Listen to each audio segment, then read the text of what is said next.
এদিকে নির্ধারিত সময়ের কয়েক মাস আগেই যুক্তরাজ্যে হতে যাচ্ছে সাধারণ নির্বাচন। আগামী 4 জুলাই অনুষ্ঠিত হতে যাওয়া এই নির্বাচনে জনসমর্থন আদায়ে প্রার্থীরা দিচ্ছেন প্রতিশ্রুতির ফুলঝুরি।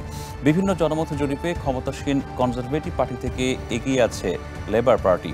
নির্বাচনের মধ্য বামপন্থী দলটি জয়ী হলে অবসান হবে কনজারভেটিভের এক যুগের শাসনের। নগদের কাছে সব গ্রাহকই প্রিয়, তাই তো সারা দেশে ক্যাশ আউট চার্জ সবচেয়ে কম।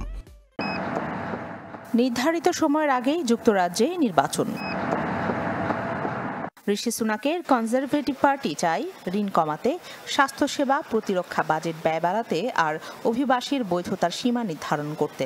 অন্যদিকে কেয়ারের লেবার পার্টি জোর দিচ্ছেন নতুন শিল্প কৌশল পরিবর্তন, কর বৃদ্ধির পরিবর্তে সম্পদ সৃষ্টি এবং আশ্রয় প্রার্থীদের রুয়ান্ডায় পাঠানোর পরিকল্পনা বাতিলের ওপর। আর প্রতিশ্রুতির ফুলঝুরিতে জনগণের মধ্যে এখন মিশ্র প্রতিক্রিয়া।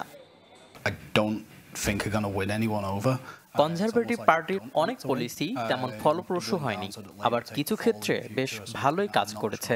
কিন্তু আমি মনে করি এবার লেবার পার্টির জয় হবে।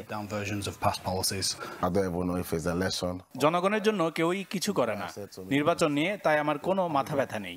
যে দলই জয়ী হোক, আমাদের জীবনে কোনো পরিবর্তন হয় না।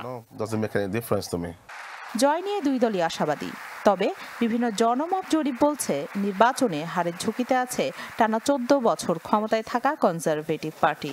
যুক্তরাজ্য ভিত্তিক জরিপ সংস্থা ইউগভের সাম্প্রতিক বিশ্লেষণ মতে ব্রিটিশ পার্লামেন্টের নিম্নকক্ষ হাউস অব কমন্সের 650 আসনের মধ্যে 425টি পেতে পারে লেবার পার্টি, আর ঋষি সুনাকের কনজারভেটিভ পার্টি পেতে পারে 108টি আসন।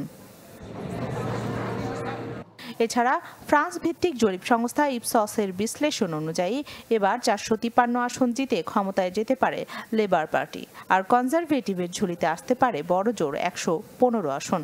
এইসব পূর্বাভাস সত্যি হলে এক যুগের বেশি সময় পর ব্রিটিশ পার্লামেন্টের ক্ষমতায় আসবে মধ্য বামপন্থী লেবার পার্টি। রাখি জেসমিন, চ্যানেল 24।